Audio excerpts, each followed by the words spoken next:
Marilena Buenrostro Espinosa, quien es anestesióloga oncóloga egresada de nuestro Instituto Nacional de Cancerología y que actualmente se desempeña en la ciudad de Mexicali, Baja California, y en toda esta región del país, entre Tijuana y Mexicali, brillantemente en cirugía oncológica de alta complejidad. La doctora Buenrostro se ha venido desempeñando en cirugía de alta complejidad en hígado y en páncreas, ya con un expertise importante. Además ha tenido a bien realizar la publicación de algunos artículos, como hace un tiempo que estábamos planeando este programa, me compartía Elena que recientemente le han aprobado otra publicación justamente al respecto de hablar sobre el manejo de la cirugía hepática en el paciente oncológico en la Gaceta Mexicana de Oncología, dentro de la Sociedad Mexicana de Oncología. Felicidades a Elena por este nuevo logro y sin más, pues te dejo para que compartas con nosotros este tema que sin duda es de amplia importancia. Ok, Elena. muchas gracias. Gracias por la invitación y bueno, iniciamos la plática que me otorgaron y es las tendencias en el manejo perioperatorio del paciente oncológico sometido a cirugía hepática, hepatectomía. Vamos a ver un poquito de introducción. La cirugía hepática oncológica se considera como el tratamiento más efectivo para tratar las neoplasias malignas primarias y secundarias. Tenemos que la cirugía hepática, el 80% son por metástasis hepáticas y el 20% son tumores de origen primario. La cirugía hepática es una cirugía de alta morbilidad y mortalidad debido al sangrado y a la insuficiencia hepática postoperatoria. La mortalidad iba de un 10% en los años de 1980 y ha descendido hasta un 4% o menos hoy en día, gracias a las nuevas técnicas de coagulación bipolar, al aspirador ultrasónico, a los agentes hemostáticos, a las técnicas avanzadas en anestesiología, a los cuidados posoperatorios intensivos. Y el objetivo de la cirugía como tal es el aclaramiento oncológico adecuado, es decir, que resequen el tumor. Obviamente con una mínima pérdida de sangre y dejar suficiente hígado sano para que se pueda regenerar y evitar la insuficiencia hepática. Bueno, el procedimiento quirúrgico consta de 3 fases. La fase inicial, que es la fase en la que se van a liberar los medios de sostén peritoneal, se va a hacer la colecistectomía, se va a hacer la exposición vascular y posteriormente viene la fase de resección, que es la fase como tal de transección hepática, donde se va a resecar el tumor. En esta fase es una fase en la que puede haber mucho sangrado. El sangrado puede ser propiamente del hígado, el de estar despegando, disecando el tumor del hígado, una ruptura propia del tumor, de los mismos vasos sanguíneos, etc. La tercera fase viene la fase de hemostasia y cierre de la herida. Lo importante durante estas 3 fases o durante la hepatectomía es las pérdidas sanguíneas. En foco rojo tenemos que tener esa palabra, esa frase, pérdidas sanguíneas. Tienen un efecto adverso en la mortalidad de los pacientes y el resultado posoperatorio pues se puede ver afectado según el sangrado. Ahora bien, nuestro trabajo como anestesiólogos es poner al paciente en condiciones adecuadas para que el cirujano pueda resecar todo el tumor. Y de esas condiciones vamos a hablar posteriormente. ¿Cuáles son las estrategias para reducir el sangrado? Son básicamente 3. Y de las más importantes es manejar una presión venosa central baja.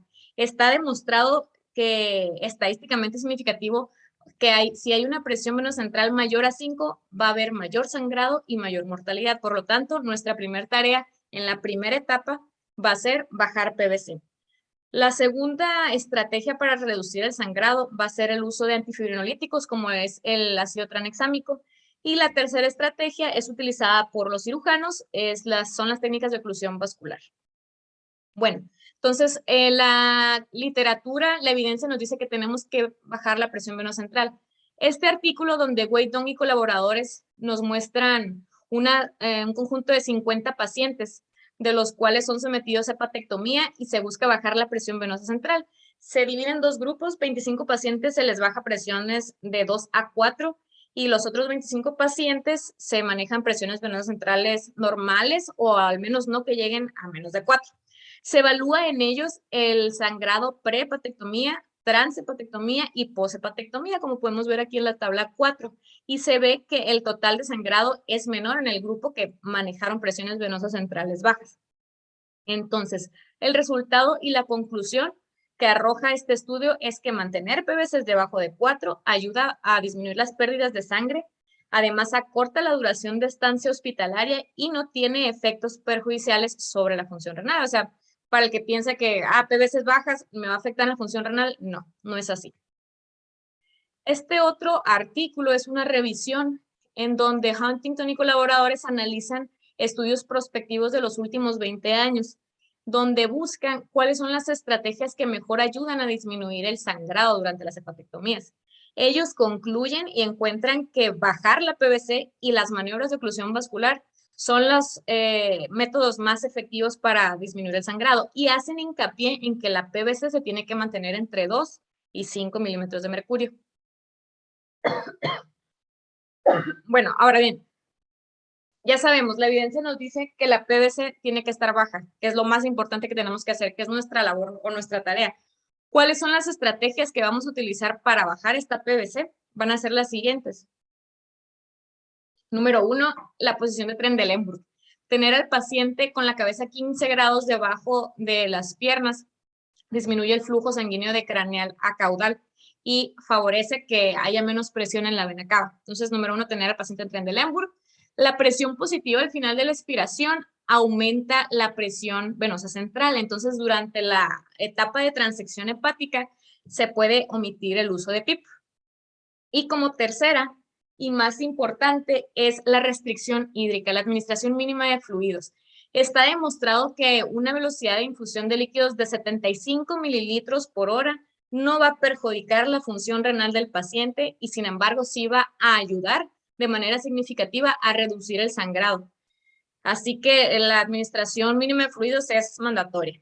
Si estas técnicas no son suficientes, podemos recurrir a los métodos farmacológicos. Dentro de ellos tenemos el uso de diuréticos como dosis de furosemida, el uso de vasodilatadores, de entre ellos está la nitroglicerina y últimamente se está utilizando también milrinona, se está estudiando, y el bloqueo epidural, que su mecanismo de acción pues va a ser aumentar, generar vasodilatación y disminuir las resistencias vasculares sistémicas.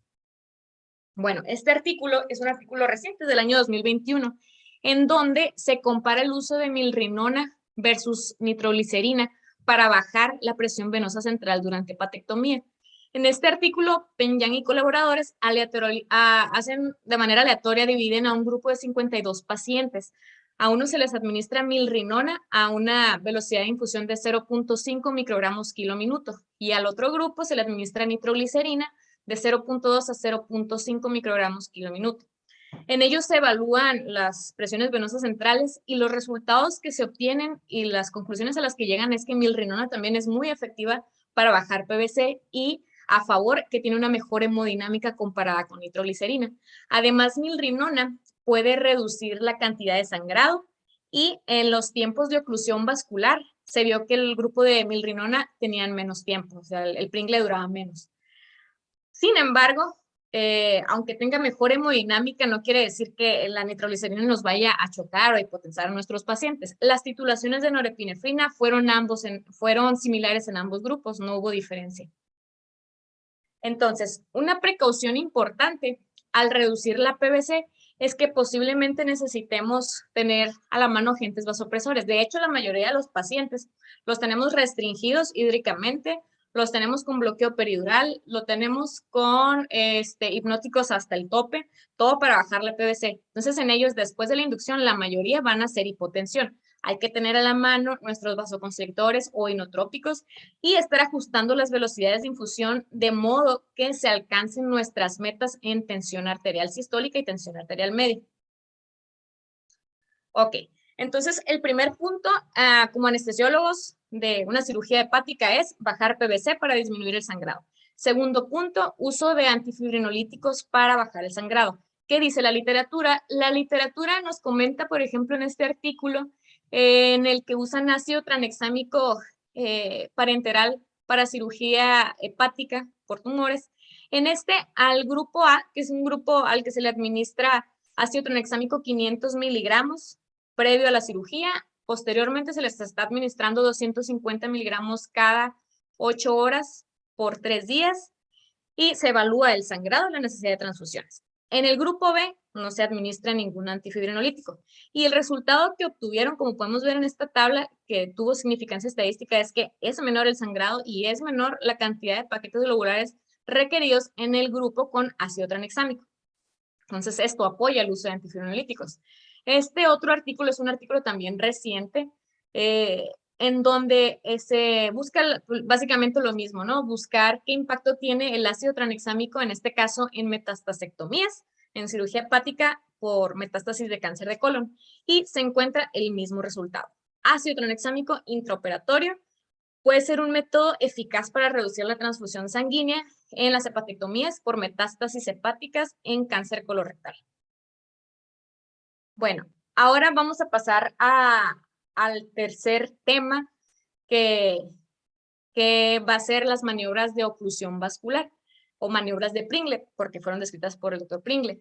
Esta se trata de una oclusión transitoria de vena porta y arterias hepáticas. Se localiza el ligamento hepatoduodenal y con una cintilla se hace la oclusión de este flujo de entrada al hígado. Las maniobras se realizan de manera intermitente. Está descrito que puede ser continua o intermitente, pero en la mayoría de los centros se hace de manera intermitente por periodos de 15 minutos con un descanso de 5, algunos hasta descansos de 10 minutos. ¿Por qué? Porque hay un proceso de isquemia hepática que tienes que permitir que el hígado reperfunda, ¿no? Para recuperar un poco. Entonces, estas maniobras de Pringle sí disminuyen el sangrado, pero a nosotros nos pueden repercutir en la hemodinámica del paciente. Puede bajarse hasta un 10% el gasto cardíaco. Igual tenemos que tener conectada nuestra norepinefrina o nuestros vasopresores para estar al pendiente de eso y no repercutir en la hemodinámica del paciente. Pasando a otro tema, los protocolos ERAS fueron implementados inicialmente para cirugía de colon, pero hoy en día ya están descritos también en cirugía hepática. Y para darles un resumen de qué ítems o qué puntos sí tienen recomendación fuerte, pues tenemos esta tabla. Vemos que la valoración preoperatoria o la entrevista con el paciente siempre va a estar recomendada de manera fuerte, disminuye la ansiedad en el paciente. Punto número 2, la carga oral con carbohidratos. Disminuye la resistencia a la insulina y nos permite que en el perioperatorio haya menos picos de hiperglicemia. Otra de las cosas que recomiendan es la profilaxis antimicrobiana, la preparación de piel con clorhexidina, mantener la normotermia y en cuanto al manejo intraoperatorio de analgesia, ahí hacen una comparación entre peridural y supraracnoideo. Mencionan que una dosis única de morfina intratecal es tan efectiva para la analgesia 48 horas como el bloqueo peridural. Sin embargo, esta tiene mayor incidencia en náuseas y prurito, además de que los pacientes requieren rescates analgésicos de manera más pronta que los que se manejan por vía peridural.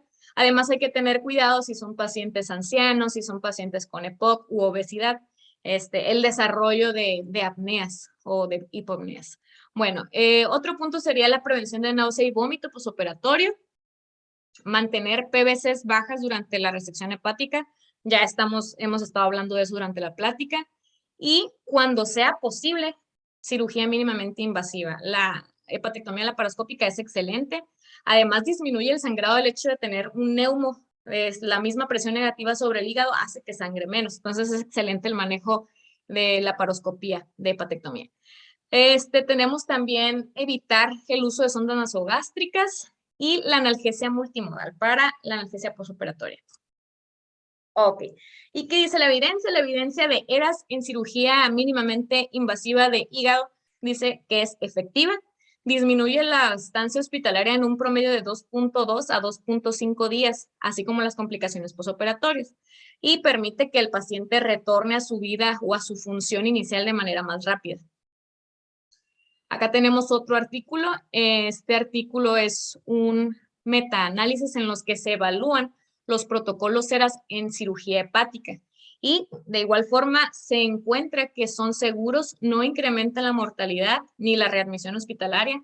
Además, reducen los días de estancia hospitalaria, el riesgo de complicaciones y los costos hospitalarios. Ok, entonces, en otro orden de ideas, En el posoperatorio podemos tener que los pacientes desarrollan insuficiencia hepática y como los comenté al inicio, esto es una de las complicaciones que aumentan la mortalidad y morbilidad del paciente, la insuficiencia hepática posoperatoria, poshepatectomía. Ahora, un paciente con un hígado relativamente normal tiene una probabilidad de hacer una insuficiencia hepática de hasta un 5% y los pacientes que tienen enfermedad hepática crónica hasta en un 20%.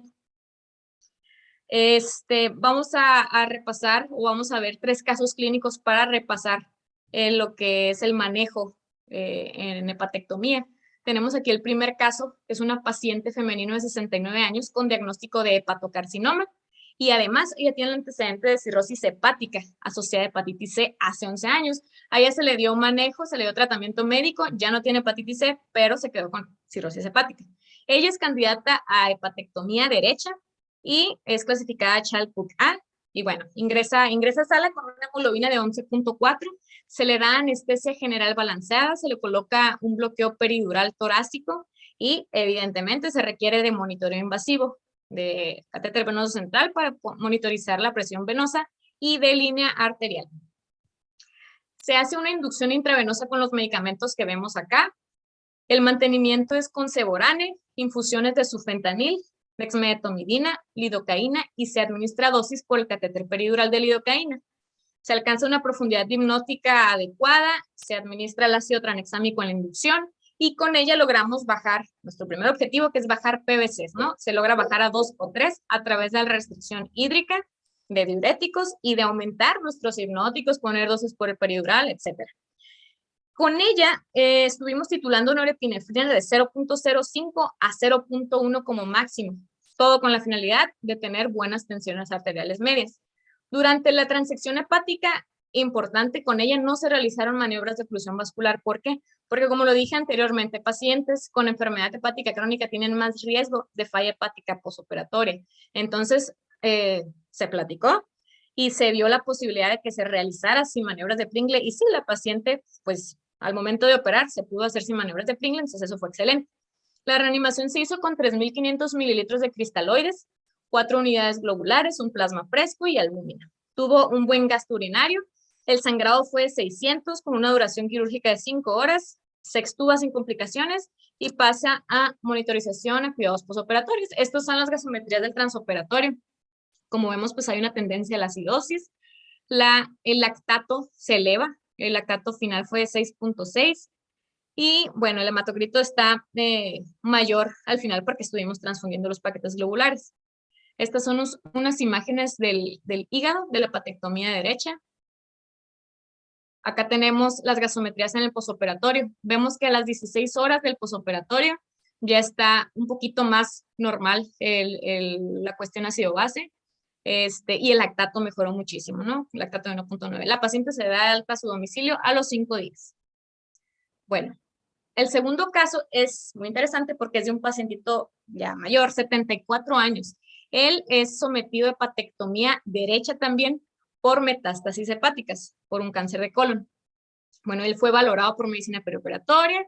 Fue un paciente, a pesar de que era mayor, tenía un estado cognitivo adecuado, no era paciente frágil, laboratorialmente y todo nos arrojaba que era un paciente candidato. Bueno, él entró a sala con 11.9 de hemoglobina, se le realiza hepatectomía bajo anestesia general, bloqueo peridural y monitoreo invasivo, PVC y línea arterial. Se hace la inducción intravenosa con los medicamentos que vemos acá, el mantenimiento con Ceborane, fentanil, dexmedetomidina, lidocaína y dosis por el peridural. Todo, aumentar hipnóticos, restringir líquidos, todo con la finalidad de bajar nuestra PVC.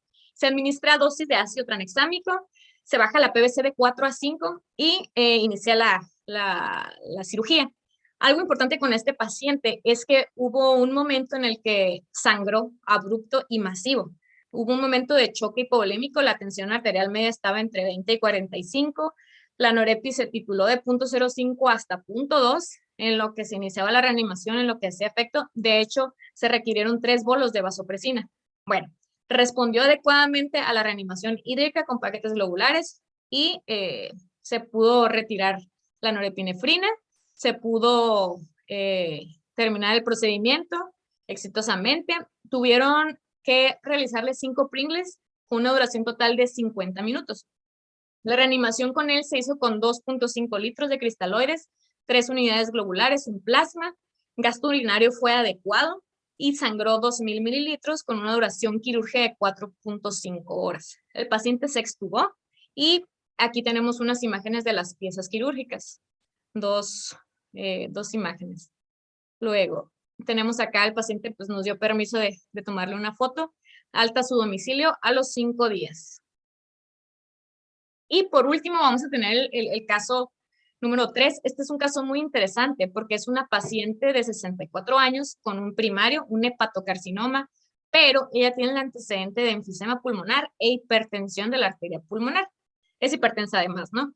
El ecocardiograma de ella nos muestra una FEBI conservada, pero tiene alteraciones en aurícula y ventrículo derecho. Tiene ventrículo derecho dilatado, datos de hipertensión pulmonar significativa, aurícula derecha dilatada severamente, vena cava inferior dilatada y Doppler que sugiere un cortocircuito de tipo foraminodal permeable. Esta cuestión para nosotros era contradictorio porque pues para el manejo quirúrgico de la hepatectomía hay que bajar PVCs, pero en la paciente con hipertensión pulmonar no puedes tenerla tan restringida hídricamente, no puedes tenerla hipotensa porque puede haber alteraciones en su hemodinámica.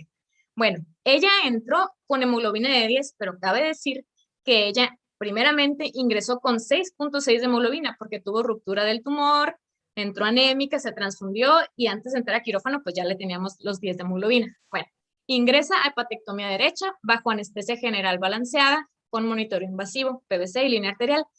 En el caso de ella, aunque hemos mencionado en los casos anteriores que siempre usamos bloqueo peridural, esto es individualizado. En ella había mucho riesgo al colocar el bloqueo peridural y administrar dosis que se hipotensara, una hipotensión un poquito más difícil de controlar.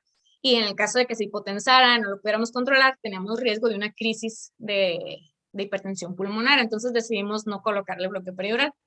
Se hizo la inducción intravenosa, el mantenimiento con estos medicamentos, se administró, no puede faltar su ácido tranexámico. Con ella se bajó la PVC hasta 5 o 6, nada más. Se hizo pues, a través de restricción hídrica, furosemide, aumento en la concentración de hipnóticos y cabe mencionar que con ella la infusión de norepinefrina y milrinona se hizo desde el inicio del procedimiento, desde la inducción anestésica hasta el final. En este caso milrinona, yo les comenté hace rato en una diapositiva que se usa para bajar PVC. Nuestro objetivo no fue utilizarla para bajar PVC, sino utilizarla para por su efecto a nivel de la circulación pulmonar, para vasodilatar la arteria pulmonar y no tener una crisis de hipertensión pulmonar. Bueno, entonces estuvimos con esos medicamentos. A ella se le realizaron 4 Pringles con una duración de 46 minutos. Tuvo un sangrado de 1.700 mililitros y una duración quirúrgica de 5.5 horas.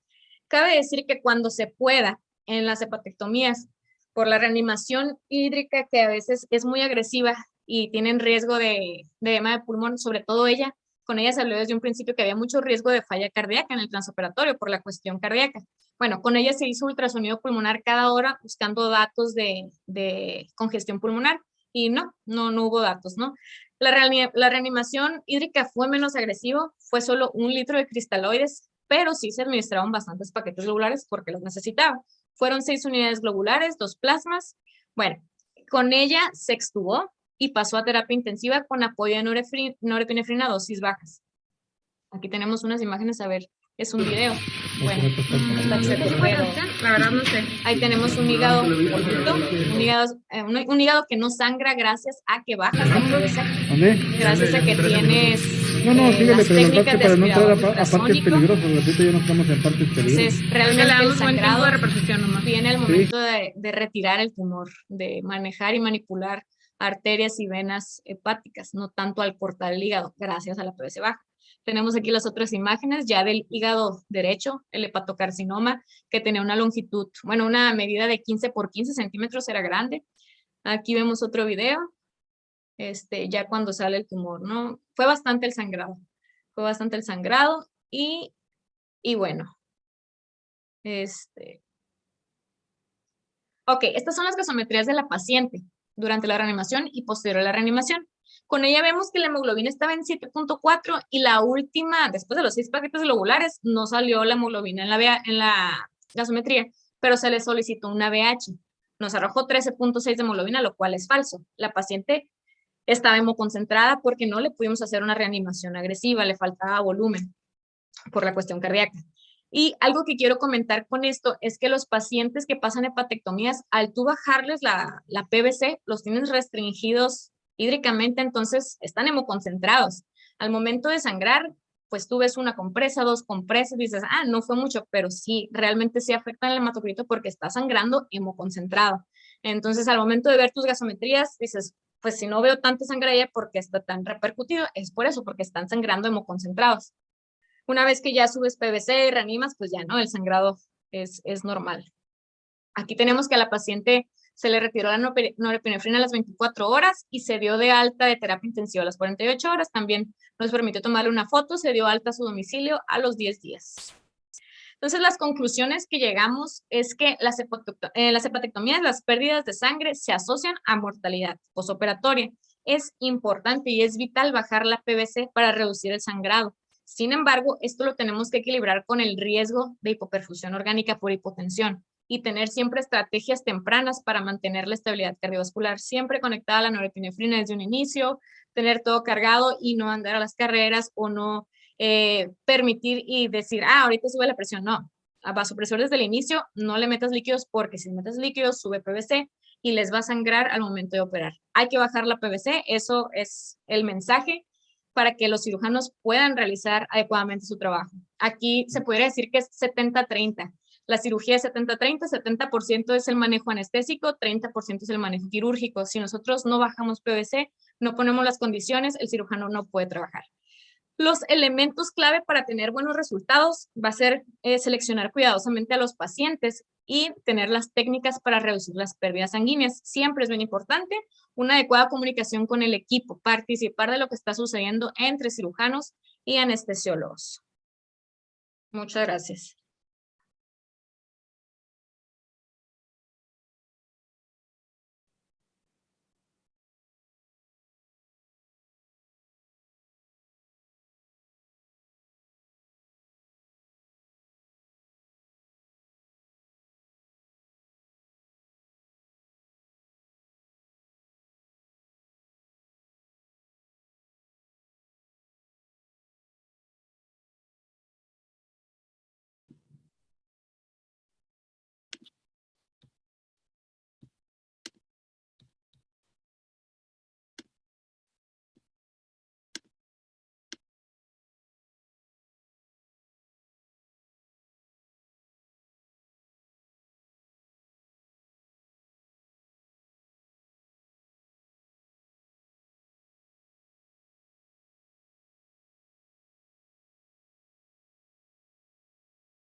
Muchas gracias a la doctora Marilena Buenrostro por la brillante presentación. No sé si me estén escuchando.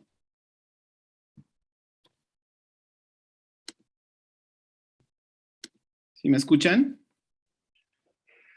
Sí, se escucha. Que perdí un poco mi imagen de Zoom, pero bueno, les recuerdo a todos que tendremos espacio para preguntas y respuestas después de las presentaciones.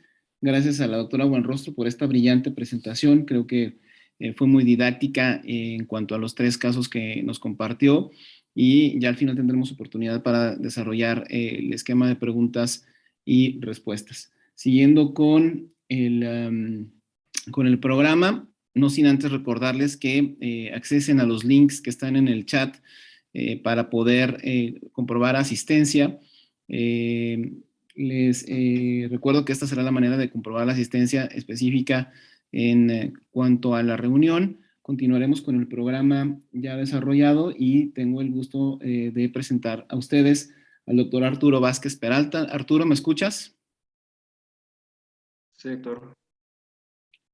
Excelente. Les presento brevemente a Arturo. El doctor Arturo Vázquez Peralta es anestesiólogo cardiovascular, adscrito desde este último año a nuestro grupo en el Instituto Nacional de Cancerología, participando activamente en el grupo de cirugía ambulatoria, específicamente este año en tumores mamarios, pero además colaborando activamente con los casos que han ameritado su intervención en los distintos grupos quirúrgicos que llevamos a cabo. Hoy día el doctor Vázquez Peralta nos hablará sobre las tendencias y el enfoque cardiovascular que se tiene en anestesia oncológica y la manera en que se puede finalmente tener una participación específica y un anclaje de intervenciones dirigidas a nuestros pacientes oncológicos desde el enfoque cardiovascular. Sin más, agradezco al doctor Arturo Vázquez Peralta por su participación y los dejo con él para iniciar con la presentación. Gracias, doctor Vázquez.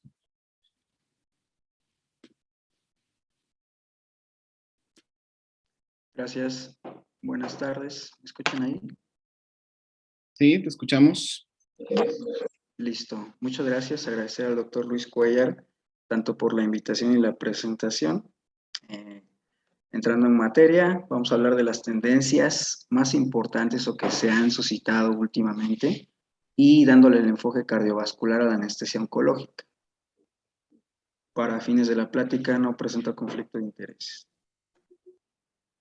Ok, ¿cuáles son las tendencias más nuevas en la literatura internacional acerca de cardiopatías y cáncer? Principalmente, empezar con la fisiopatología, ¿de acuerdo? Ya que son dos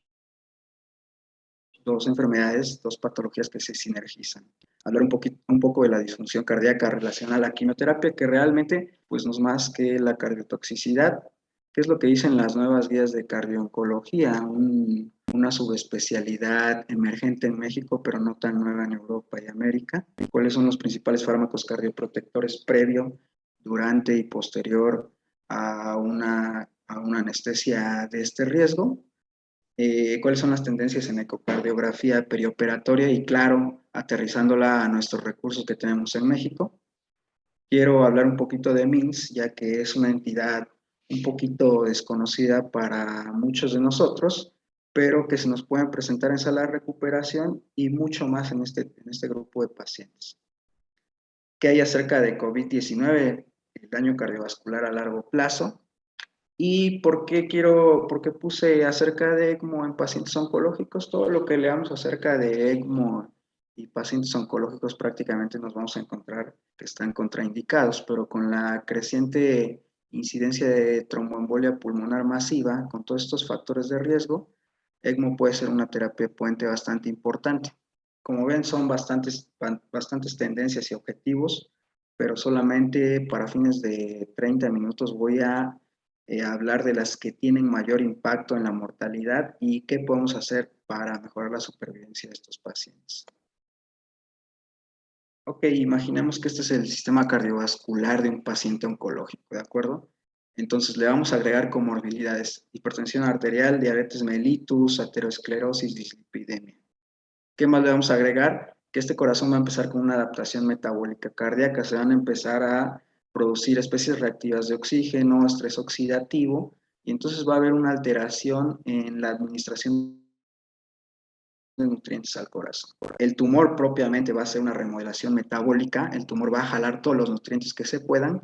Si a esto le añadimos que tienen anomalías o alteraciones en el ADN, en el ARN, además de que pues prácticamente empiezan a producir oncometabolitos que pueden ser proinflamatorios para este sistema cardiovascular, ¿de acuerdo?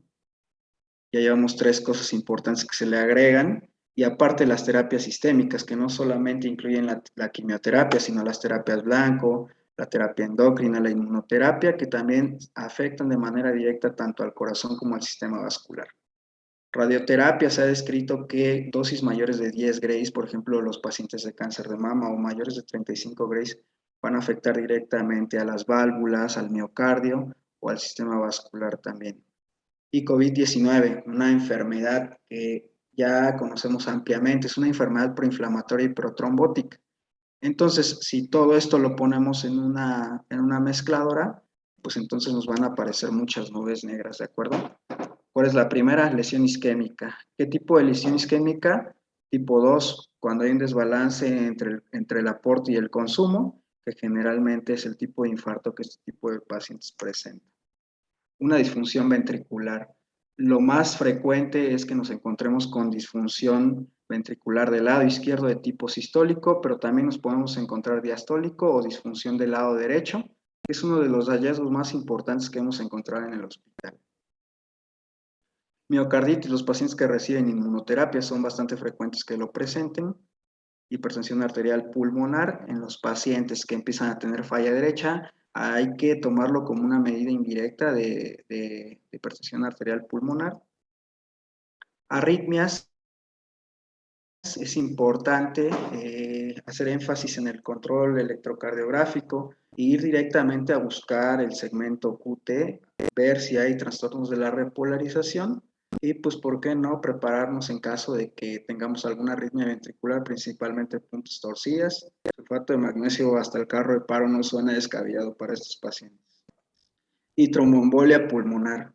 ¿A quién no le ha sucedido? A los que tienen más experiencia en este campo seguramente ya les pasó. Aquellos pacientes que empiezan con aumento del CO2 y disminución de la saturación. Entonces pensamos que es el pulmón, lo vamos, lo escuchamos, rueda dentada. Si tenemos un ultrasonido a la mano, vemos un patrón A, un pulmón limpio, entonces nos tenemos que ir al corazón, entonces vemos toda la parte derecha dilatada, signo de McConnell, es una tromboembolia pulmonar. ¿Qué es lo que hay que hacer? Pues meramente empezar a lo mejor trombólisis sistémica o en su caso llegar hasta una terapia puente. Ok, ¿qué es la cardiotoxicidad? Desde el 84 que Schwartz la describió, prácticamente ha habido pocos cambios en su definición, que es la disminución de la fracción de eyección del ventrículo izquierdo, más de un 10% de un valor basal. Principalmente este valor basal es del 50%, ¿de acuerdo? ¿Cómo nos vamos a encontrar la incidencia de insuficiencia cardíaca y disfunción miocárdica en función a los fármacos que reciben los pacientes oncológicos? Tenemos tres grupos principales, las antraciclinas, que son, digámoslo así, los más dañinos, ¿no? La doxorubicina alcanza una incidencia hasta el 48%, así la hiperrubicina un poquito menos, y la liposomal A, que en las guías lo mencionan hasta como una opción de cardioprotección, ya que es menos lesiva que la doxorubicina. La terapia anti-HER2, que son anticuerpos monoclonales, principalmente el trastuzumab, que tiene una incidencia de lesión hasta el 20%. Y los antiangiogénicos, como el sunitinib, hasta el 19%, principalmente estos en los pacientes con cáncer renal. ¿Qué es lo que pasa con los antiangiogénicos ahorita que tomamos el tema? Empiezan a alterar el factor de crecimiento endotelial vascular y todo esto va a llevar a que el paciente presente hipertensión arterial sistémica, disregulación autonómica y que estos pacientes sean más fácil de colapso cardiovascular ante una inducción a lo mejor hasta con propofol. Entonces, tener otras opciones de inducción en los pacientes que toman, que están siendo administrados antiangiogénicos. Históricamente se han descrito dos tipos de lesión por cardiotoxicidad, aunque ha sido un poquito controvertido. Vamos a abordarlo de esta manera como cardiotoxicidad tipo 1 y cardiotoxicidad de tipo 2. La tipo 1, el ejemplo clásico, pues es la antraciclina. ¿Qué es lo que ocurre con las antraciclinas? Pues empiezan a producir especies reactivas de oxígeno y estrés oxidativo que aumentan las concentraciones intracelulares de calcio. Esto van a alterar a las caspasas y a la titina, que como tal mantiene la estructura del sarcómero de manera adecuada, pero si se empieza a dañar, pues entonces empieza a haber lesión miofibrilar y en cuestión de tiempo puede llegar a muerte celular. La lesión de tipo 2, que principalmente está dado por los anticuerpos monoclonales, principalmente el trastuzumab, vamos a ver que en este tipo de lesiones, como vemos en esta imagen, tanto los cardiomiocitos como las células tumorales pueden expresar HER2 o HER2, este tipo de receptores, lo que hace junto con la neuregulina es que a los cardiomiocitos los protege, les protege la estructura sarcomérica y además mejora la supervivencia celular. Lo mismo pasa en la célula tumoral, pero ellos lo ocupan para que prolifere, sobreviva y se invada. Entonces, si se bloquea este tipo de receptor, también se va a bloquear en el cardiomiocito, entonces vamos a tener que empieza a haber una alteración en la estructura sarcomérica, empieza a aumentar la concentración de calcio citosólico y empieza a haber lesión celular, ¿de acuerdo? A diferencia de la tipo 1, pues puede ser reversible y no depende de la dosis acumulada de estos fármacos. Si nosotros imagináramos una línea en el tiempo de los pacientes que están sometidos a antraciclinas y trastuzumab, en los primeros 3 meses, imaginaremos que esa FEBI va a caer 10%, a los 6 meses va a caer hasta un 19%, y hasta el año hasta un 25%. Entonces, ojo en esos pacientes que normalmente te dicen que están tomando la pastillita roja y azul por más de un año, entonces ya tener ciertas reservas con ellos. Esta es la publicación del 2020 de las guías de oncología médica de la Sociedad Europea. Nos da principalmente recomendaciones, pero se basa más que nada en la prevención, el screening y el tratamiento de estos pacientes, principalmente los de alto riesgo. ¿Cuáles son los factores de riesgo cardiovasculares que nos describe como más incidentes para este tipo de pacientes? Pues que tengan tratamiento con antraciclinas o trastuzumab, extremos de la vida, ya sean mayores de 75 años o menores de 10 años, que hayan recibido radioterapia en el pecho o radioterapia que superen los 35 grays, que tengan hipertensión, que sean fumadores, que sean diabéticos, que tengan unos biomarcadores séricos basales elevados desde su momento de la valoración, o que tengan una fracción de eyección menor del 50% como medición basal. Entonces, estos pacientes, si al menos se juntan 2 factores de riesgo, ojo, en estar pensando que estos pacientes pueden hacer alguna alteración cardiovascular en el procedimiento anestésico, sea cual sea el tipo de cirugía al que va a ser sometido. Las recomendaciones más pesadas que nos da este consenso de tipo 1A, en primera es que nos invitan a conformar grupos multidisciplinarios. ¿Quiénes van a conformarlo? El anestesiólogo, el cirujano, el hematólogo, el oncólogo médico, el grupo de enfermería. ¿Para qué? Para que a partir de aquí se empiecen a crear protocolos locales en función a la infraestructura con la que cuente su centro. Todo paciente que reciba quimioterapia deberá ser monitorizado. ¿Con qué? Principalmente una cuestión basal con electrocardiograma, ponerle especial atención, a cuánto mide el segmento QT, a que si tiene alteraciones en la repolarización. La medición de biomarcadores basales es bastante importante, con un punto de corte de las troponinas de alta sensibilidad, principalmente la de tipo I, de 50 a 80 nanogramos por litro. Depende de la literatura que nosotros leamos, algunos dicen que hasta con 45 nanogramos por litro, entonces considerar que estos pacientes pueden llegar a tener cierto daño ultraestructural, que no lo podemos saber hasta que se hagan otro tipo de estudios, como es la fracción de eyección, que sí lo recomienda tanto el consenso del que estamos platicando como el consenso británico. ¿Cada cuánto se va a realizar una medición de FEBI, ya sea con 2D o 3D, cada 3 meses en los pacientes de alto riesgo? Y strain longitudinal global, que actualmente está muy en boga en Europa y Estados Unidos. ¿Por qué? Porque nos puede detectar estas cardiopatías subclínicas de estos pacientes que a lo mejor tienen elevadas las troponinas, pero que se encuentran en una clase funcional A o B. Pues nosotros podemos decir que ese paciente no tiene nada cuando realmente el daño ya empezó. Este es el algoritmo de manejo y evaluación de los pacientes que reciben tratamiento cardiotóxico. Ojo, este algoritmo está diseñado para oncólogos médicos, pero nosotros nos podemos poner en esta situación, en la segunda fase de medición de la fracción de eyección. Entonces, a partir de aquí, nosotros decidir si este paciente, en vez de que reciba quimioterapia, decir si pasa a quirófano o mejor se revalora. Si nuestro paciente tiene antecedente de administración de quimioterapia con trastuzumab o antraciclinas, tiene una disminución del 10% de la FEBI, pero sigue conservando una fracción de eyección más del 50%, pues estos pacientes no tendrían inconveniente en pasar a una cirugía hasta ambulatoria sin ningún problema. Los pacientes que tienen una reducción del 10% de la fracción de eyección, pero que ya tienen menos del 50%, entonces este grupo de pacientes sí reprogramar con un ecocardiograma, a lo mejor un electrocardiograma o biomarcadores nuevamente, y una vez que ya se solicitaron, valorar si este paciente se beneficia de terapia cardioprotectora. Y una vez que ya se pueda resolver, entonces pasarlo a cirugía en las mejores condiciones, dependiendo si es una cirugía de tipo electiva, que es de la que estamos hablando ahorita. Y en caso de que la fracción de eyección haya decaído más del 20%, si es una cirugía electiva, vamos a irnos por el mismo paso.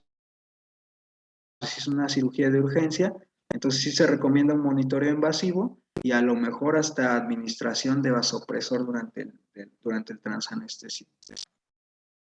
Regresando a esta línea del tiempo, ¿cuál es el punto donde nosotros debemos de identificar a este tipo de pacientes? A lo mejor no nos corresponde, pero podemos hacerlo en una valoración preanestésica. Es en este peldaño, digamos, en los primeros 3 meses de este paciente que está recibiendo quimioterapia, ahí es donde se tiene que empezar la cardioprotección. Generalmente estos pacientes se encuentran en el estadio B de clase funcional. Entonces este es el periodo adecuado para que nosotros podamos darle una mejor cardioprotección a estos pacientes. ¿Cuáles son los fármacos cardioprotectores, digámoslo así, preanestésicos que nos pueden ayudar o que tienen mayor especificidad? Los inhibidores de la enzima convertidora de angiotensina con los bloqueadores del receptor de angiotensina. Juntos se ha visto que mejoran la supervivencia en los pacientes con cáncer de mama principalmente, que se ha visto que mejoran la fracción de eyección al cabo de 6 meses. El tratamiento con estatinas se ha visto que es una piedra angular en los pacientes con cáncer, ya que la dislipidemia es un factor importante a tratar, recomendado en estas guías. Y un medicamento que probablemente no es tan nuevo, pero que ocasiona mucho ruido por ahí, es el dexrazoxano. Es un quelante del hierro y lo que hace es inhibir la unión de las antraciclinas con la topoisomerasa 2 para así evitar que las concentraciones de calcio se incrementen en el citosol. Como vemos, las recomendaciones que hay son bastante, digámoslo así, intermedias hasta bajas, porque no hay suficientes estudios que aún los avalen. Pero, por ejemplo, el dexrazoxano en niños y en pacientes con cáncer de mama metastásico se ha visto o se recomienda de primera línea.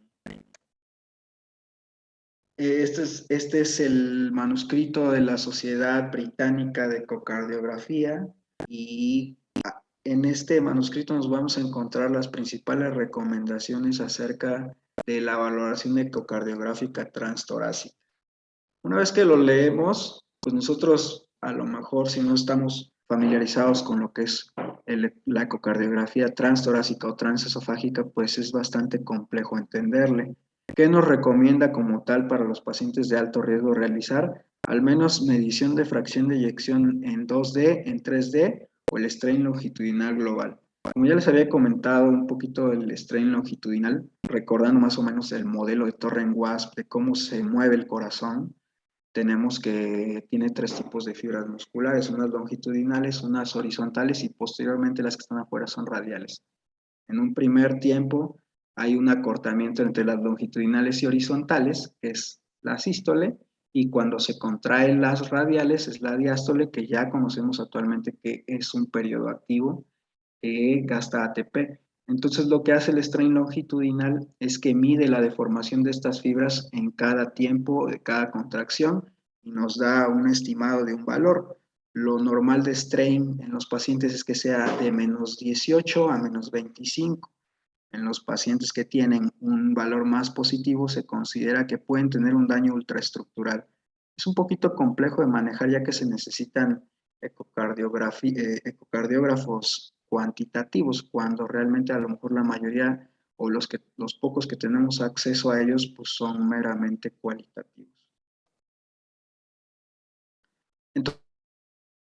Entonces, si yo pudiera decirles que tenemos a la mano por ahí un estudio diagnóstico que se puede realizar con un equipo cualitativo, que no se hace un informe reglado, que solo se da un comentario, que sirve para averiguar datos concretos como movilidad global y segmentaria, que es meramente visual, ver la relación ventrículo izquierdo, ventrículo derecho, que sea de 2:1, valorar los diámetros tanto del lado derecho como del lado izquierdo, la función valvular con un Doppler color, que la mayoría lo puede tener, o hasta alteraciones en el pericardio, que puede o no ser grabado de manera estandarizada y que no implica un costo adicional para el paciente, pues lo hay, y es el ecocardiograma para médicos no cardiólogos, que es actualmente el protocolo de manejo que estamos intentando hacer en el instituto.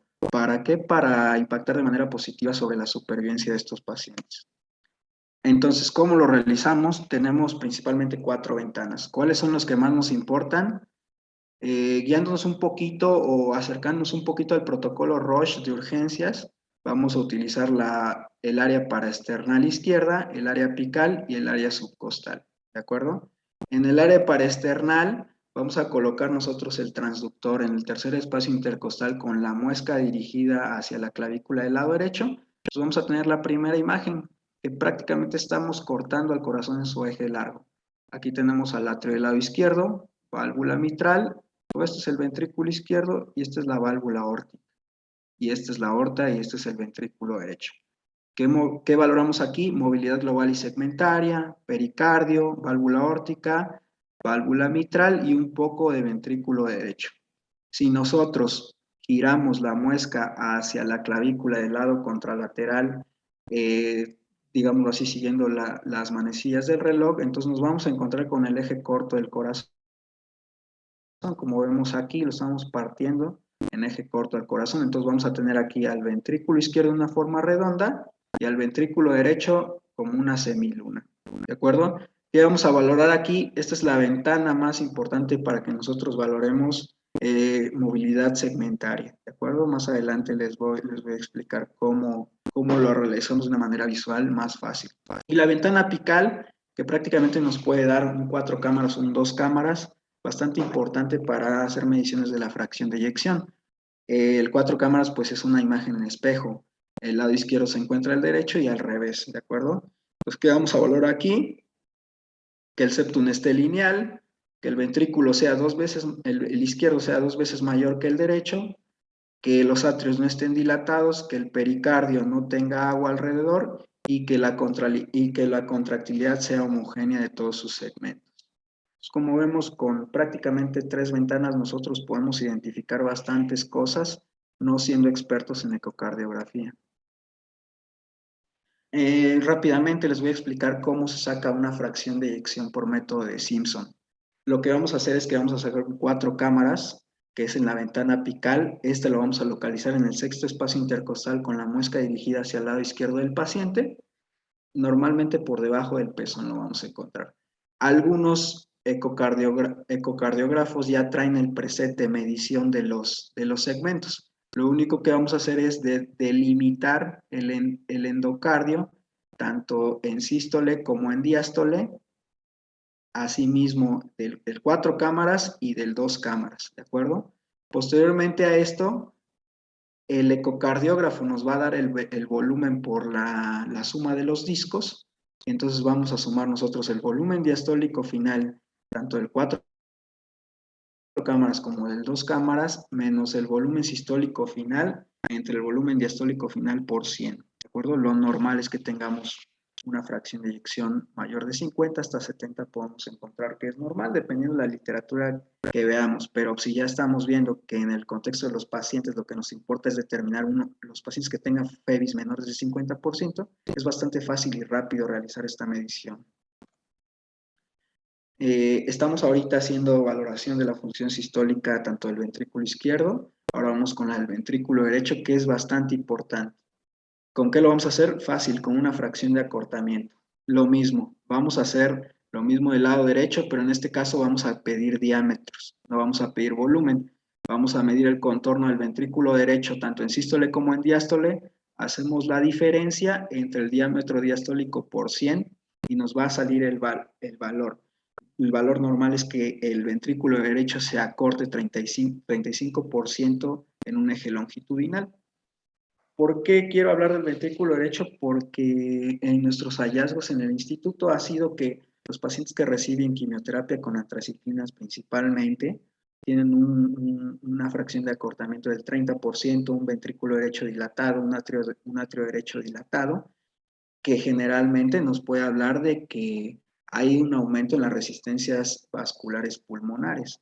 Recordar que las condiciones del ventrículo derecho son de poca fuerza, entonces ante cualquier resistencia en su poscarga, digámoslo así, va a hacer a que este se dilate, que es uno de los hallazgos más importantes que nos hemos encontrado. ¿Qué podemos hacer para manejar este tipo de pacientes?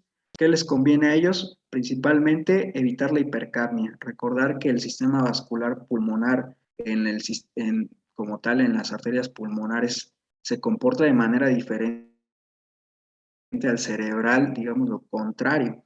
La hipercapnia en la arteria pulmonar va a ser vasoconstricción y le vamos a aumentar más la poscarga al ventrículo derecho y lo vamos a dilatar más.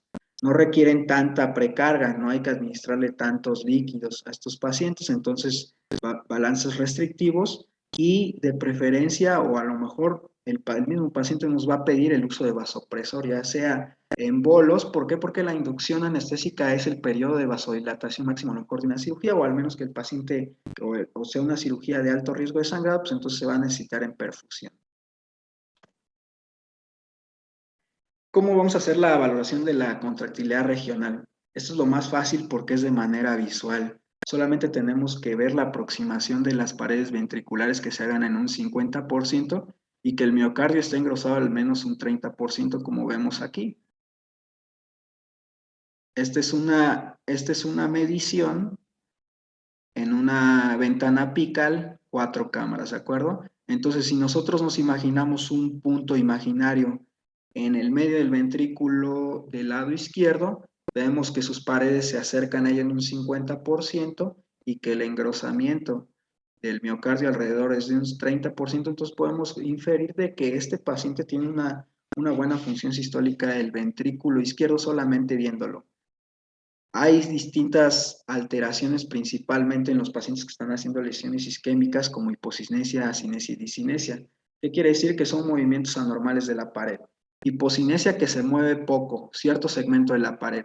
Acinesia, que no se mueve nada. Y discinesia, que vamos a tener un movimiento contrario al normal. Entonces es bastante fácil con estos elementos hacer un reporte al menos poco detallado, pero sí bastante preciso. Bueno, dejando un poquito de lado la ecocardiografía, quiero presentarles este video. Una paciente a una mastectomía radical total con ganglio centinela, antecedente de quimioterapia, radioterapia. Esta paciente la manejamos con anestesia general balanceada y anestesia regional ecoguiada, un PEC-2 y Brilma. Durante el transanestésico sin ningún problema, se extuba sin incidentes y pasa a sala de recuperación y nos vamos a encontrar lo siguiente. Pues quiero que vean el monitor y quiero que vean a la paciente e identificar qué es lo que está pasando. Tenemos una frecuencia cardíaca de 143 con buena presión arterial media y buena saturación.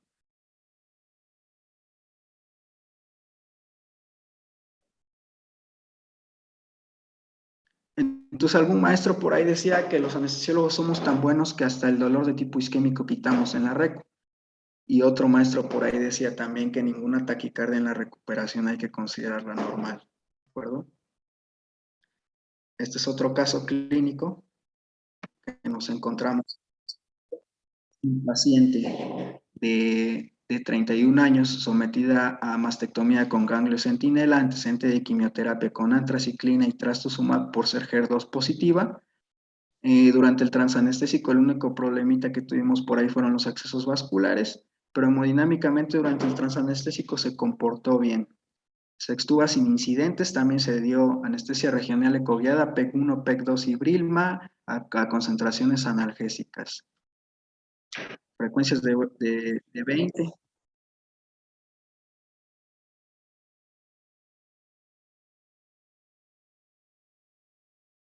Y refiere dolor del lado izquierdo, ¿de acuerdo?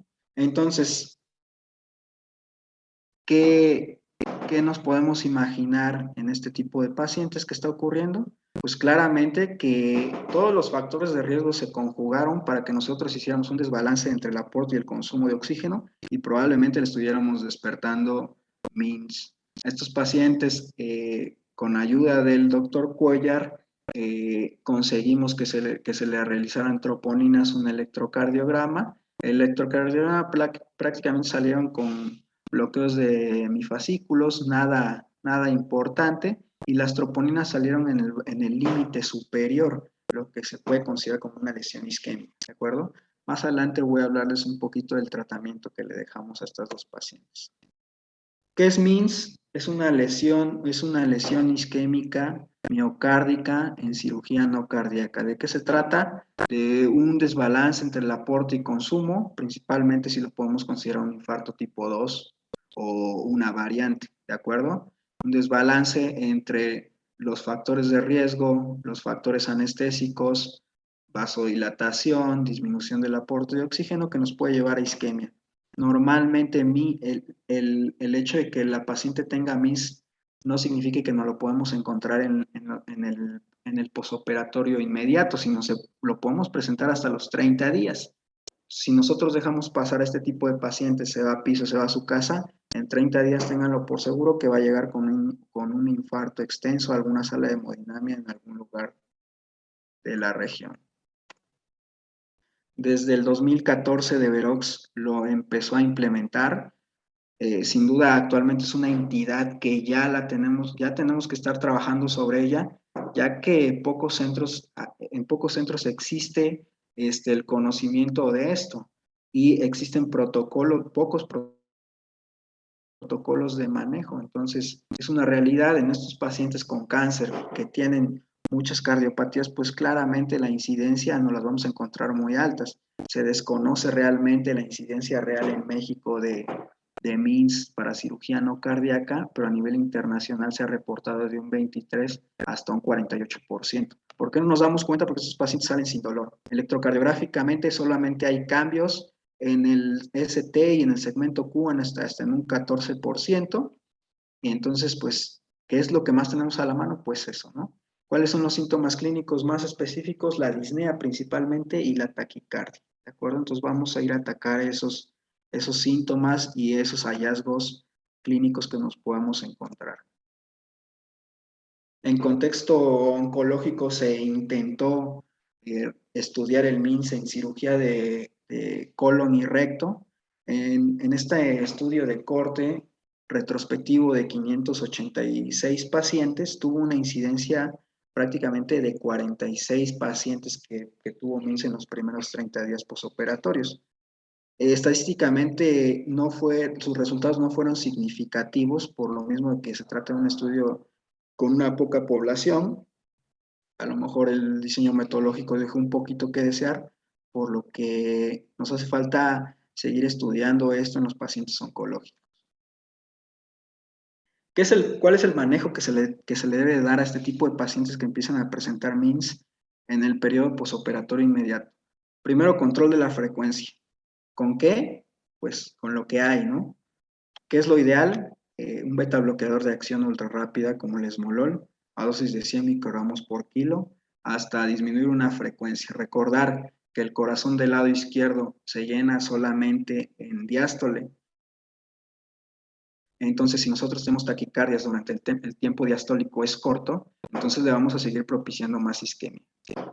Hay que darle un vasodilatador intravenoso, de preferencia arterial, o si no hay parches transdérmicos, como nosotros manejamos a esta paciente. ¿Cuál? Pues el que tengan también, hay de 5 miligramos, de 10 miligramos hasta 15 miligramos. Empezar un monitoreo hemodinámico no invasivo inicial y si el paciente inestabiliza, realizarlo invasivo, pedirle electrocardiograma, troponinas de alta sensibilidad, los péptidos natriuréticos cerebrales, principalmente el tipo B y el pro-N-terminal son de bastante ayuda.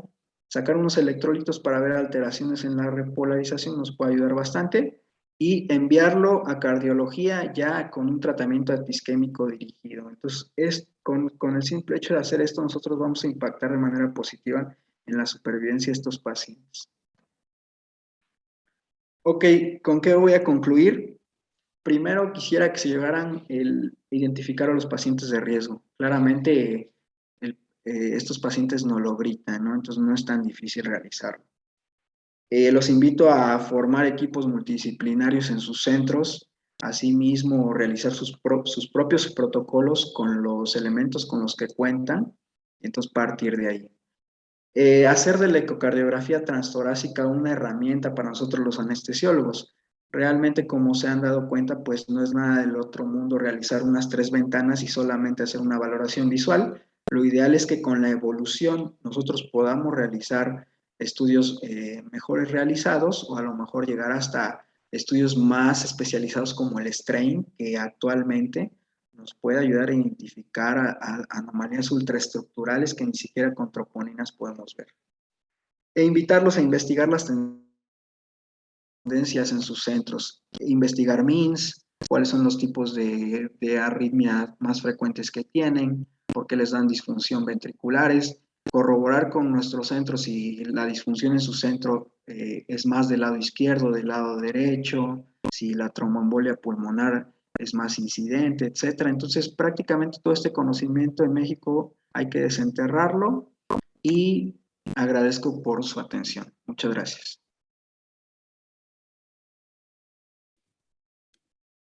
Muchas gracias, doctor.